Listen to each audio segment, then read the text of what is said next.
Friends, today we will discuss about egg cell. So हम लोग fertilisation के बारे में पढ़ रहे थे, जिसमें हम लोग पिछले वीडियो में स्पर्म्स के बारे में पढ़े. Today we will study about eggs and their structures and what are the molecules involved in the fertilization.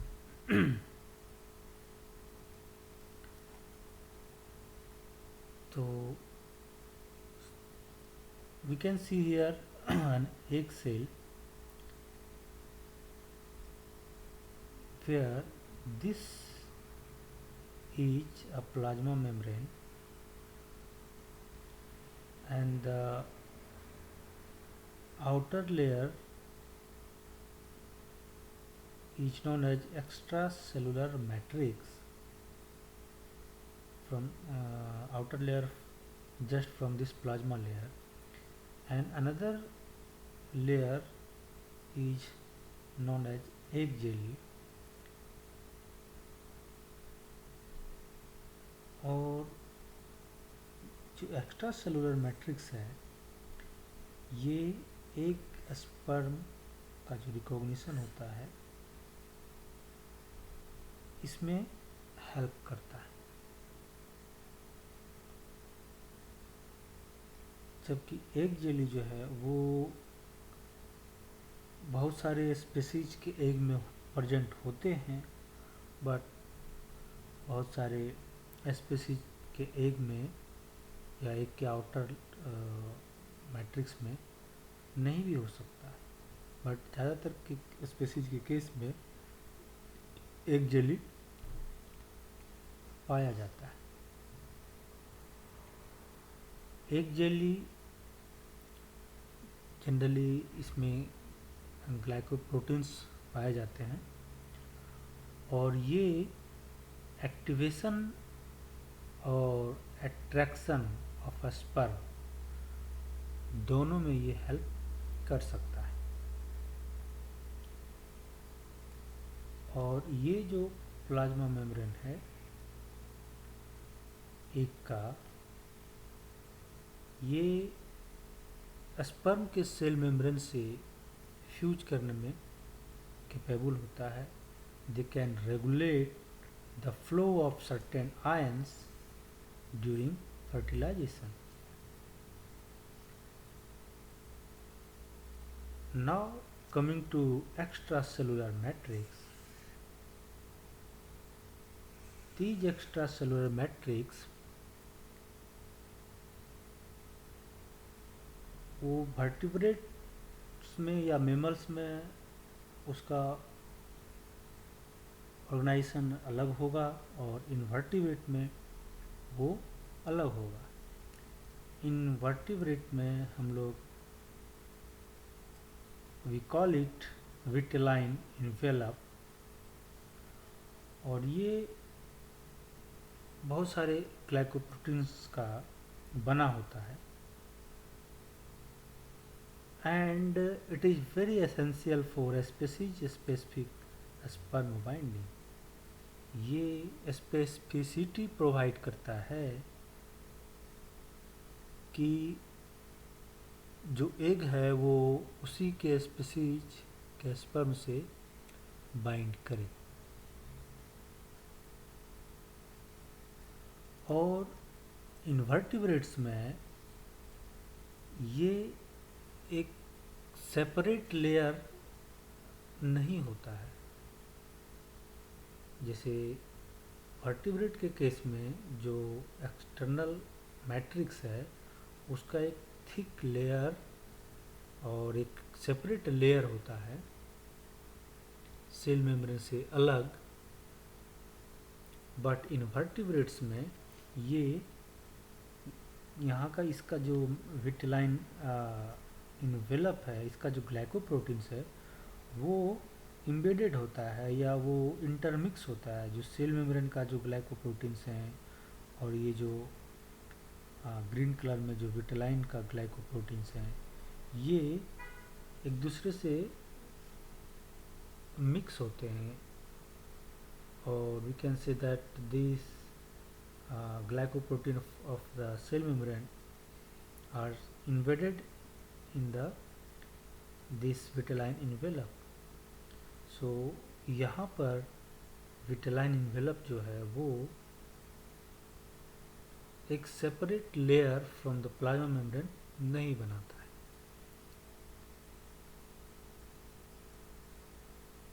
जैसे यहाँ पे देख सकते हैं कि ये ग्रीन वाला जो है वो विटेलाइन इन्वेलप का ग्लाइकोप्रोटीन्स है और जो रेड कलर का है वो सेल मेम्ब्रेन का ग्लाइकोप्रोटीन्स।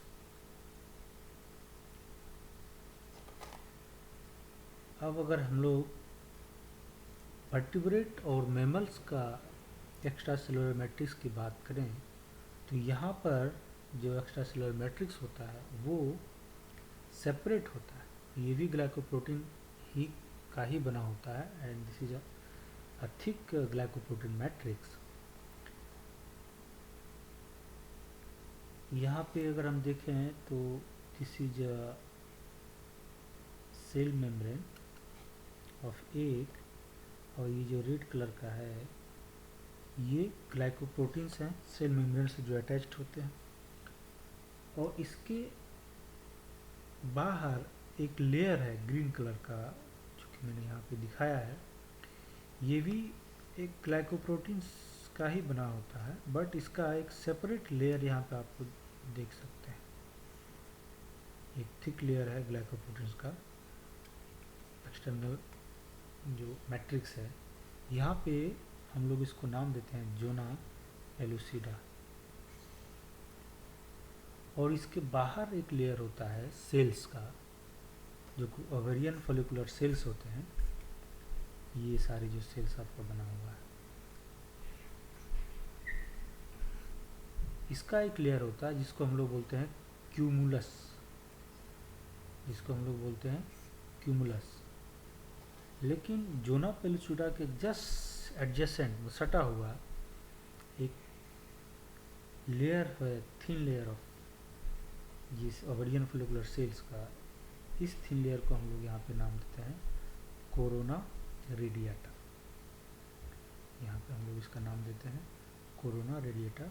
बट कोरोना रेडिएटा और जो अदर सेल्स हैं उसको कम्प्लीटली मिला के हम लोग कह सकते हैं कि क्या है क्यूमुलस है। और ये ओवेरियन जो फॉलिकुलर सेल्स है या जो क्यूमुलस है इसका क्या रोल है, they nurture the egg at the time of release from the ovary. जब ये एग ओवरी से रिलीज करता है तो इसको न्यूट्रिशंस की ज़रूरत होती है, जिसे सपोर्ट की ज़रूरत होती है। इसको वो सारा चीज़ें ओवेरियन फॉलिकुलर सेल्स यानी कि जो क्यूमुलस का लेयर होता है वो इसे प्रोवाइड कराता है।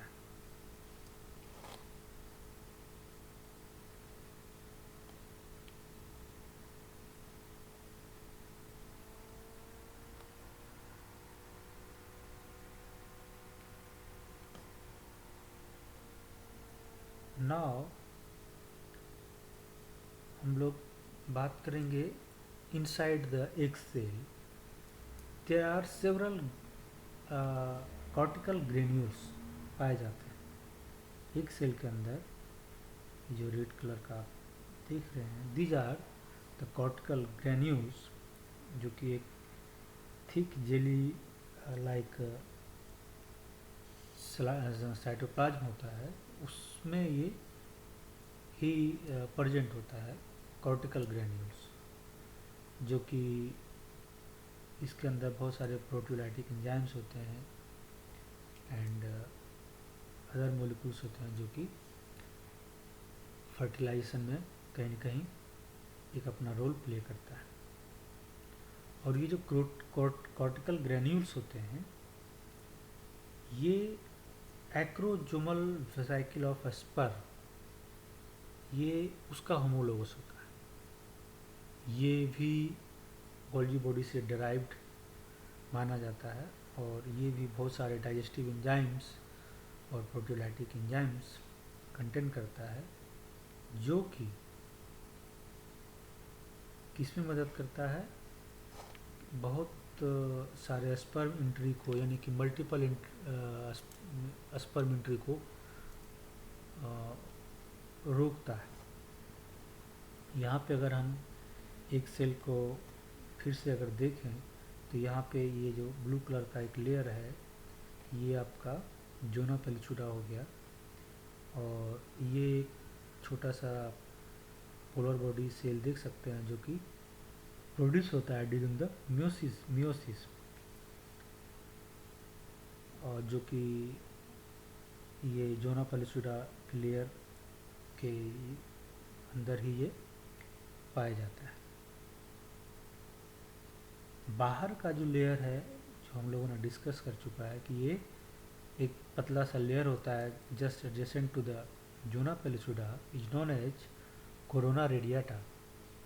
और ये from zona pellucida to here up to this we call the cumulus, which is the ovarian follicular cells होते हैं।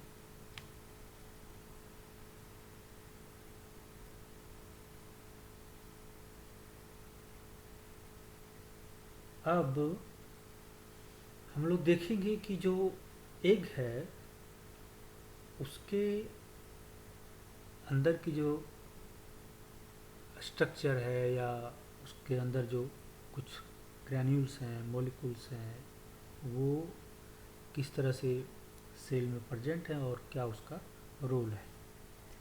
तो जस्ट सेल मेम्ब्रेन के नीचे एक पतला सा लेयर होता है जो कि थिक होता है, एंड जेल लाइक साइटोप्लाज्म हम लोग कह सकते हैं, जिसको हम लोग कहते हैं cortex. We name it cortex, and it is approximately 5 micrometer thick, and it contains high concentration of globular protein, globular actin molecules, which polymerizes during the fertilization and makes microfilament, and these microfilaments helps in help in cell division or as well as microvilli formation, and these microvilli ultimately may help in a sperm entry into the egg. So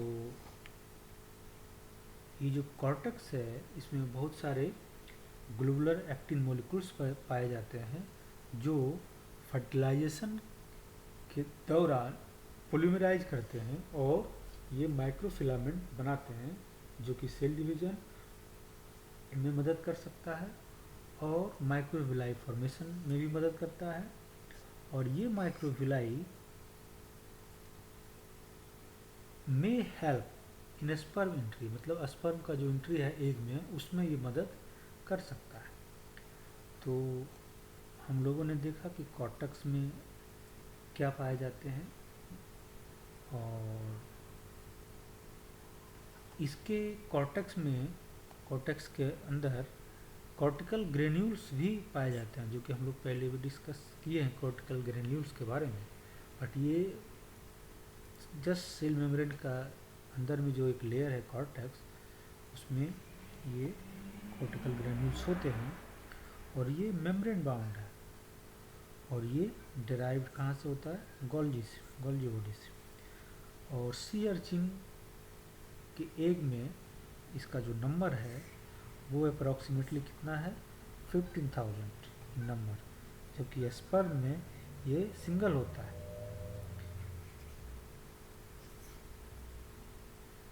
single in sperm, sea urchin जो sperm है उसमें या किसी और में भी जो acrosomal vesicle है उसमें कितना नंबर होता है, 1। लेकिन एग्स में इसके जो नंबर्स हैं एक्रोजोमल वेसिकल, जिसको हम लोग कॉर्टिकल ग्रेन्यूल्स कह रहे हैं यहाँ पर, जो कि गोल्जी बॉडी से डिराइव्ड होता है, ये कॉर्टिकल ग्रेन्यूल्स का नंबर कितना है, 15,000 के लगभग। और it contains digestive enzymes, mucopolysaccharides, and these molecules prevent additional sperm entry. ये जो मॉलिक्यूल्स हैं ये मल्टीपल स्पर्म के एंट्री को रोकता है। अदर मोलिकुल्स जो इसके अंदर होता है, those are adhesive glycoproteins and hyaline proteins. ये क्या करता है, they surround the early embryo and help blastomere during the cleavage stage. So हम लोगों ने स्पर्म के बारे में देखा था, और आज हम लोगों ने एक के बारे में जो है उसका डिटेल स्ट्रक्चर्स देखा, और उसमें क्या क्या मॉलिक्यूल्स होते हैं, उसका क्या स्ट्रक्चर है, किस तरीके से वो अरेंज्ड है, वो हम लोग यहाँ पर डिस्कस किए। आगे हम लोग फर्टिलाइजेशन का क्या मैकेनिज्म है और किस तरीके से होता है, वो हम लोग डिस्कस करेंगे।